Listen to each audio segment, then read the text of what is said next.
మా ఫ్రెండ్ గారు జీవల్ గా తాగినాక వాళ్ళ ఇన్స్టా స్టోరీస్. ఎవడైనా ఏం పీకలేరు లంజా కొడుకులు.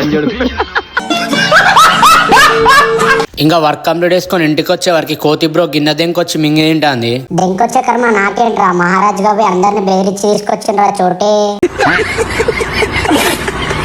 చిన్న ఫంక్షన్ ఉంటే దర్గాకు వచ్చినాం. దర్గాలో పని చేస్తే మంచి పిల్లం దొరుకుతాయని ఎవరో అంటే మనోడైతే చీపురు పట్టుకొని దర్గా మొత్తం ముడుస్తుండు.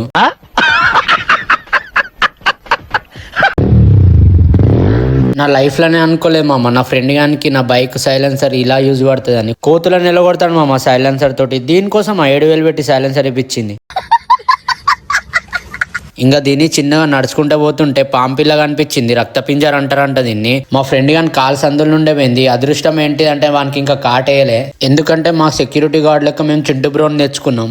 జెడ్ సెక్యూరిటీ చింటూ మోడల్ బోల్తే నేను ఉన్నంత వరకు మీ మీద ఎవరు చెయ్యరు బాయ్, మీరు ధైర్యంగా ఉండొచ్చు. చింటూ మోడల్ 143 ఖాళీ. మా ఫ్రెండ్ గారు జీవల్ గా తాగినాక వాళ్ళ ఇన్స్టా స్టోరీస్. ఎవడైనా ఏం పీకలేరు లంజా కొడుకులు.